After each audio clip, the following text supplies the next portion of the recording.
선배, 저 이제 선배 말 안 들을 거예요. 은호의 단호한 선언에 지혁은 완전히 당황했어요. 며칠 전부터 은호가 자신을 피하고 있다는 걸 알고 있었지만 이렇게 직접적으로 선을 긋는 건 처음이었거든요. 지혁은 카페에서 살기 시작한 이후로 은호에게 잘해보려고 노력했는데 오히려 관계가 더 나빠지고 있었어요.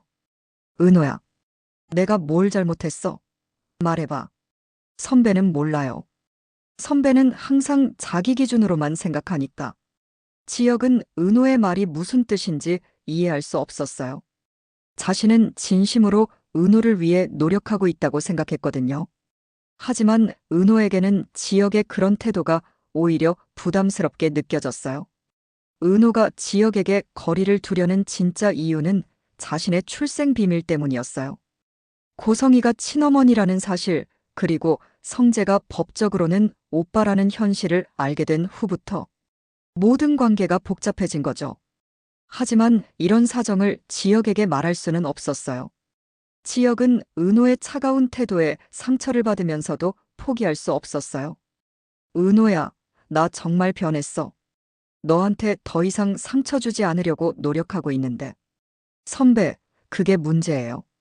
선배는 항상 노력한다고만 하지, 정작 제 마음이 어떤지는 물어보지도 않아요. 은호의 말에 지혁은 할 말을 잃었어요. 사실 그동안 은호의 마음보다는 자신의 죄책감을 덜려고 노력했던 게 아닌가 하는 생각이 들었거든요. 바로 그때 카페 문이 열리면서 낯선 남자가 들어왔어요. 40대 중반으로 보이는 그 남자는 양복을 단정하게 입고 있었는데 왠지 평범한 손님 같지는 않았어요. 실례합니다. 혹시 지은호 씨 계시나요? 은호는 자신을 찾는 낯선 남자를 보고 당황했어요. 네, 제가 지은호인데요. 어떤 일이시죠? 남자는 명함을 내밀며 자신을 소개했어요. 저는 법무법인 정성에서 온 변호사 김재현입니다. 중요한 용건으로 찾아왔는데 잠시 따로 이야기할 수 있을까요? 지혁은 갑자기 나타난 변호사를 보고 불안해졌어요. 은호야, 무슨 일이야? 혹시 법적인 문제라도 생겼어? 김재현 변호사는 지혁을 보고 죄송하지만 당사자와만 이야기해야 할 사안입니다라고 말했어요. 은호는 변호사와 함께 카페 한쪽 구석에 앉아서 이야기를 나눴어요. 김재현 변호사가 꺼낸 이야기는 충격적이었어요. 지은호 씨, 혹시 고성애 씨를 아시나요? 은호는 변호사의 질문에 놀랐어요. 네, 알고 있습니다. 그런데 왜? 고성애 씨가 의뢰인이신데요. 은호 씨와 관련된 법적 절차를 진행하고 싶다고 하시더라고요. 법적 절차요? 김재현 변호사는 서류를 꺼내며 설명했어요. 친생자 확인 및 상속권 관련 절차입니다. 고성애 씨께서 은호 씨가 자신의 친딸임을 법적으로 인정받고 싶어 하시더라고요. 은호는 변호사의 말에 머리가 복잡해졌어요.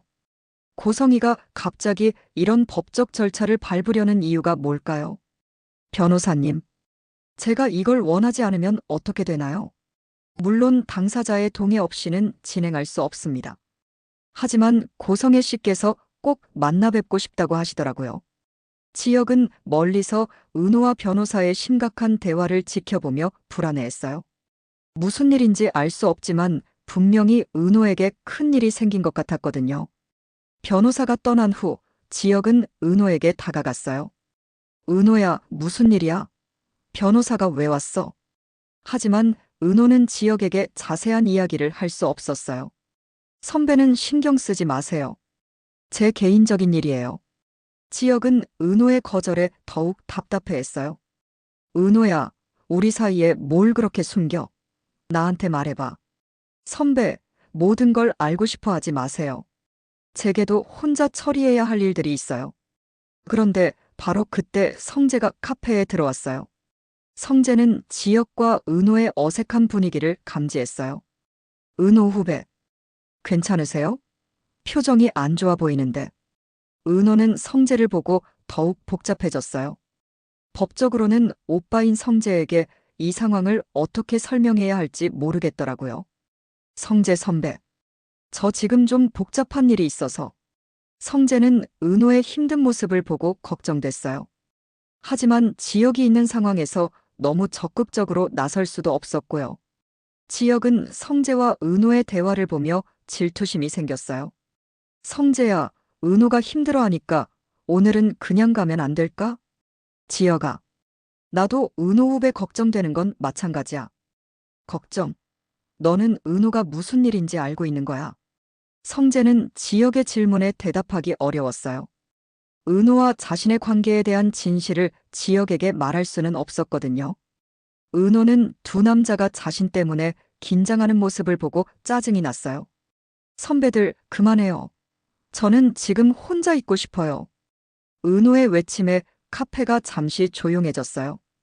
다른 손님들도 모두 이쪽을 쳐다봤죠. 지역은 은호의 반응에 당황했어요. 은호야, 미안해. 내가 너무 예민하게 굴었나 봐. 성재도 은호 후배, 죄송해요. 저희가 너무 오지랖이었네요. 라고 사과했어요. 하지만 은호는 두 사람의 사과를 받아들이지 않았어요. 선배들은 항상 이런 식이에요. 저를 두고 경쟁하면서 정작 제 마음은 생각하지 않잖아요. 그날 저녁 은호는 혼자 카페 정리를 하면서 깊은 생각에 잠겼어요. 고성이가 법적 절차를 밟으려 한다는 건 어떤 의미일까요? 그리고 지역과 성재 사이에서 어떤 선택을 해야 할까요? 한편 이상철은 동료가 제안한 컨설팅 회사 일을 본격적으로 준비하고 있었어요. 61세의 나이에 새로운 분야에 도전한다는 게 쉽지 않았지만 가족을 위해서라도 포기할 수 없었죠. 김다정은 남편을 격려하며 여보, 나이가 문제가 아니에요. 경험이 많은 게 오히려 장점일 수 있어요라고 말했어요. 다정아, 고마워. 내가 있어서 힘이 나. 이상철은 컨설팅 회사에서 만날 첫 번째 고객사에 대한 자료를 정리하고 있었어요. 중소기업의 경영 효율화에 대한 조언을 해주는 일이었는데 33년간의 회사 경험이 도움이 될 것 같았어요. 그런데 이상철이 준비한 첫 번째 고객사가 바로 박진석의 회사와 관련된 협력업체였다는 사실을 알게 됐어요. 세상이 정말 좁다는 생각이 들었죠. 이상철 씨, 혹시 박진석 회사에 대해서 아시나요? 동료가 물어봤어요. 네. 어느 정도는 알고 있습니다. 제 아들이 그 회사 본부장과 친구거든요. 그렇다면 더 좋겠네요. 박진석 회사는 요즘 내부적으로 좀 어려운 상황이라고 들었거든요. 이상철은 동료의 말을 듣고 놀랐어요. 성재의 아버지 회사에 문제가 있다니. 그날 밤 이상철은 아들 지역에게 이 이야기를 했어요. 지역아, 혹시 성재 집에 무슨 일 있는 거 아냐? 지역은 아버지의 질문에 잘 모르겠어요. 성재가 요즘 좀 이상하긴 한데. 라고 대답했어요. 사실 성재는 요즘 회사 일과 은호 문제로 스트레스를 많이 받고 있었어요. 아버지 박진석은 회사 상황이 어려워지면서 성재에게 더 많은 책임을 맡기려고 했거든요. 성재야, 이제 정말 내가 나서야 할 때야. 아버지 혼자서는 한계가 있어. 박진석이 말했어요. 아버지, 저는 아직 준비? 언제까지 준비만 할 거야? 지금 회사가 위기인데. 성재는 아버지의 압박에 부담을 느꼈어요. 하지만 동시에 은호와의 복잡한 관계 때문에 집중하기도 어려웠죠. 그런데 바로 그때 고성이가 성재를 불러서 더욱 충격적인 이야기를 했어요. 성재야, 엄마가 변호사를 통해서 은호와의 관계를 정리하려고 해. 엄마, 무슨 말씀이세요? 법적으로 친생자 확인을 받고 은호를 우리 가족으로 받아들이려고 해. 성재는 고성이의 말에 깜짝 놀랐어요. 그럼 은호 후배가 정말로 우리 집에 오게 되는 건가요? 그럴 수도 있지. 하지만 은호가 동의해야 하는 일이야. 성재는 복잡한 마음이 들었어요. 은호가 법적으로 자신의 누나가 된다면 지금까지의 감정을 어떻게 정리해야 할까요?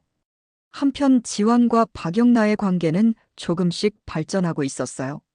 지환은 영나의 변화된 모습을 보고 마음을 열기 시작했거든요.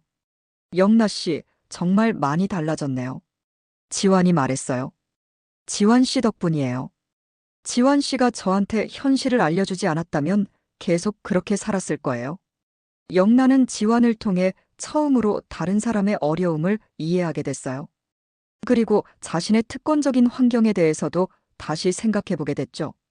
영나 씨, 그런데 어머니께서는 저를 어떻게 생각하실까요?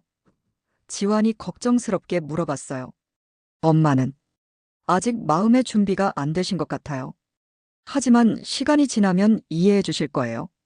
사실 고성이는 딸 영나가 지환과 가까워지는 걸 못마땅해 했어요. 자신이 정한 길에서 벗어나는 것 같아서 불안했거든요. 그런데 바로 그날 고성이에게 더 큰 고민이 생겼어요. 은호가 법적 절차를 거부했다는 연락을 변호사에게서 받은 거예요. 변호사님, 은호가 왜 거부했을까요? 아무래도 갑작스러운 일이다 보니 부담스러워하는 것 같습니다. 시간을 두고 설득해 보시는 게 좋겠어요. 고성이는 은호의 거부에 상처를 받았어요. 30년 만에 찾은 친딸이 자신을 받아들이지 않는다니. 그날 저녁 고성이는 박영나에게 이 이야기를 털어놨어요. 영나야, 엄마가 너무 성급했나 봐. 영나는 어머니의 상처받은 모습을 보고 마음이 아팠어요. 엄마, 그분도 갑작스러운 일이니까 시간이 필요할 거예요. 영나야, 너는 엄마가 다른 아이를 찾는 게 싫지 않니? 영나는 어머니의 질문에 잠시 망설였어요. 솔직히 말하면 조금은 질투심이 있었거든요. 하지만 어머니의 아픈 마음을 이해할 수 있었어요. 엄마가 행복하면 저도 괜찮아요. 고성이는 딸의 말에 눈물이 났어요. 영나가 이렇게 성숙해진 모습이 기특하면서도 동시에 은호에 대한 그리움이 더 커졌어요. 다음 날 은호는 카페에서 혼자 고민하고 있었어요. 고성이의 법적 절차 제한, 지역과의 복잡한 관계, 성재와의 애매한 상황. 모든 게 복잡하게 얽혀 있었어요. 그런데 바로 그때 정순이가 카페에 들어왔어요. 양어머니 정순이는 딸의 힘든 모습을 보고 걱정했어요. 은호야, 요즘 너무 힘들어 보여. 무슨 일이야? 은호는 정순이를 보고 눈물이 났어요. 30년 동안 자신을 키워준 어머니 앞에서 이런 복잡한 상황을 어떻게 설명해야 할지 모르겠더라고요. 엄마, 저 어떻게 해야 할까요? 정순이는 딸을 안아주며 은호야, 무슨 일이든 엄마한테 말해봐. 함께 해결해보자라고 말했어요. 은호는 정순이의 품에서 울면서 모든 이야기를 털어놨어요. 고성이가 친어머니라는 사실, 성재와의 복잡한 관계, 지역과의 갈등까지. 정순이는 딸의 이야기를 들으며 복잡한 마음이 들었어요. 친어머니가 나타난 이상 자신의 역할이 줄어들 수도 있다는 불안감도 있었지만 동시에 딸의 행복이 가장 중요하다고 생각했어요. 은호야, 엄마는 내가 행복했으면 좋겠어. 그게 친어머니와 함께하는 거든 아니면 지금처럼 지내는 거든 상관없어. 엄마, 저는 엄마가 제 진짜 엄마예요. 그건 절대 변하지 않아요. 정순이는 딸의 말에 위로받았어요. 하지만 동시에 은호가 올바른 선택을 할 수 있도록 도와야 한다고 생각했어요. 은호야, 그분과 한번 제대로 이야기해보는 게 어떨까?